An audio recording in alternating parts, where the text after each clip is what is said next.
Assalamualaikum warahmatullahi wabarakatuh. My name is Nurul Amni Balkis binti Shahruddin from M381201D. I would like to talk about Chapter 3, Plant Morphologies and Anatomy. Plant morphology and anatomy are two important branches of botany. Plant morphology is the study of the external forms of plants such as roots, stems, leaves, flowers, and seeds. It mainly helps in the identification and classification of plants through observation and measurement. On the other hand, plant anatomy deals with the internal structure of plants, including tissues like xylem and phloem. It uses techniques such as sectioning, staining, and microscope to understand how plants function internally. The study of plant morphology and anatomy is very important. It helps in plant identification, evolutionary research, medicinal studies, and agriculture, especially for crop improvement and better farming practice. In flowering plants, the underground part forms the root system, while the above ground part forms the shoot system. Now, coming to leaf morphology. A leaf is a flat, thin and green organ attached to the stem. Its main function include photosynthesis, gas exchange, transpiration and transport of the nutrients.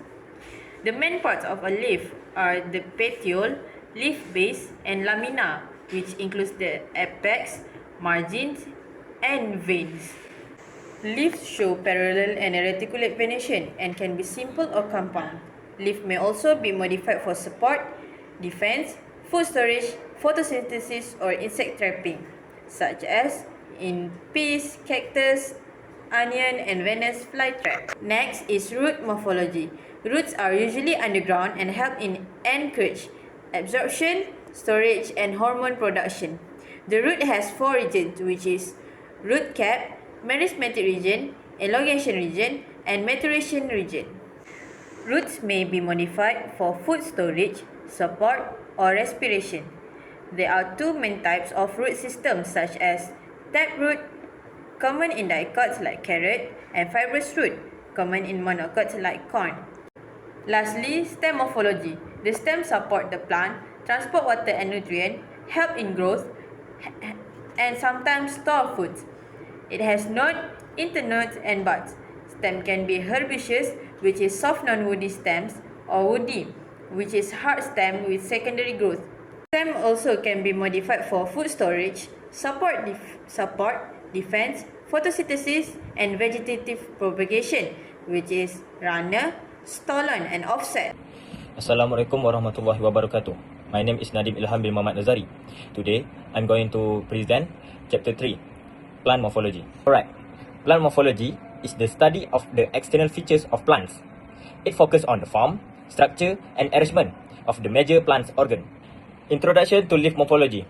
Leaves are the primary photosynthetic organ of plants.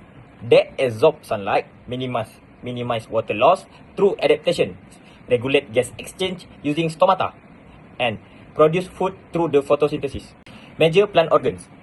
Flowering plants, also known as angiosperms, have two main structural divisions, which are the root system and shoot system. Main types of root system. The taproot system has one main root with smaller lateral branches and is common in dicot plants. Root system consists of many fine roots of similar size and is common in monocot plants. A root has four main regions: the root cap, the zone of cell division, the zone of elongation, the zone of maturation. Introduction to stem function. The stem supports leaf and flowers. It transports water and food through xylem and phloem. The stem can also store food and produce new buds, flowers, and branches. Parts of a stem. A stem has three main parts: the nodes, the internode, and buds. The node is the point where leaf attach. The internode is the distance between two nodes. But the buds can be terminal buds or lateral buds, which develop into new shoots or branches. Introduction to flower morphology. Flowers are the reproductive structure of angiosperms.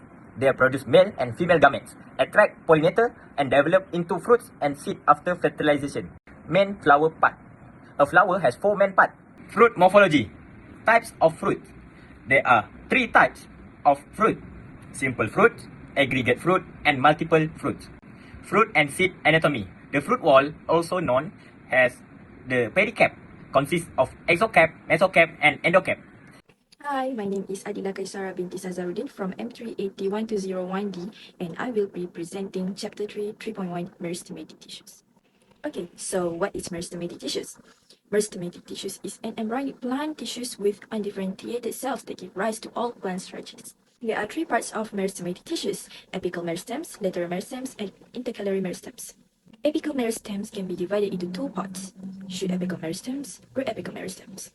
Shoot apical meristems located at tips of shoot and branches. It produces leaves, stems, and flowers.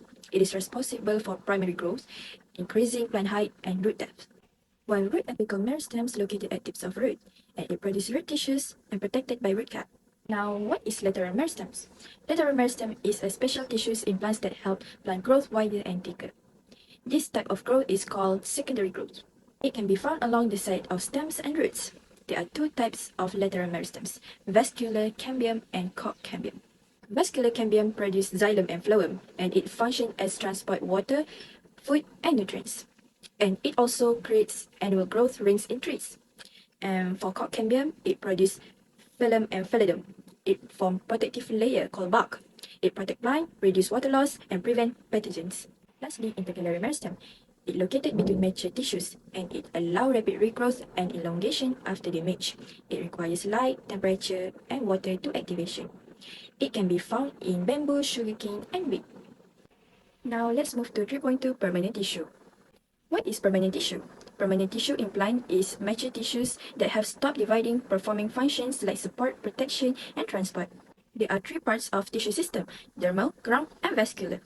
Dermal function as protection and gas exchange. It located at outer surface of epidermis and periderm.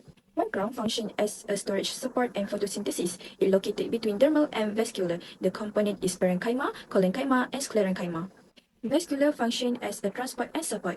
It located throughout the plant. The component is xylem and phloem. Now let's have a look at three simple permanent tissue: parenchyma, collenchyma, and sclerenchyma.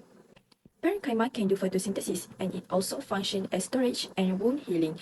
It also a buoyancy in plant. Collenchyma has flexible strength, and it support for growing organs. It also can be found in stem ridge and leaf veins. For sclerenchyma, it has rigid structural support, and it functions as protection. It can be found as fibers and sclerates. Hi, Assalamualaikum warahmatullahi wabarakatuh. My name is Putri Nur Hidayah, and my metric number is 2025806136. Now, I want to talk about 3.3.3 complex vascular permanent tissue. Vascular tissue is tracid. Tracid is a cell wall, and the function is water transport. And for the vessel element is for efficient flow, that the function is about mineral nutrients distribution. Now, fiber is for lateral water movement, and it support the plant body, and so on. Parenchyma is for vertical transport. The function is about storage of water and nutrients. The phloem tissue is safe tube element, is for matured lag nuclei but remain alive, but companion cell contain cytoplasma and permanent nuclei. And for the phloem parenchyma is for help load and unload sugar, and for the phloem fiber is for sclerenchyma cell providing medical support. 3.3.4 dermal tissue system is about epidermis structure and function. Stomata, specialized pores for gas exchange. And for the root hair, increased surface area for the water transport. For the B, periderm, second protective tissue, is epidermis structure, is for stem expand, and cork cambium formation is for developed form cortical, and cork cambium formation is for waterproof, separate cell from protective layer. Cell development is allow gas exchange. Tissue system interaction is dermal system, is control water loss and gas exchange, and ground system is provide metabolic function support. For the vascular system, provide communication network with interacted function. System is work together for photosynthesis. Secondary tissues, racine duct, help defend and against insect and pathogen. And for the lactifer, provide defense against herbivore, and glandular trichomas produce essential oil. Now, we have 3.4.1a, root adaptation for survival. We have 5. The first one is 05, water storage, water cutting, modified leaf, and CAM, photosynthesis. 3.4.1b, hydrophyte, life in water. Floating adaptation is air-filling tissue called parenchyma, provide bouncy. This structure help plant floating effortlessly. Mesophyte, adapted to moderate condition, is balanced water religion, moderate leaf structure, and vestigial structure.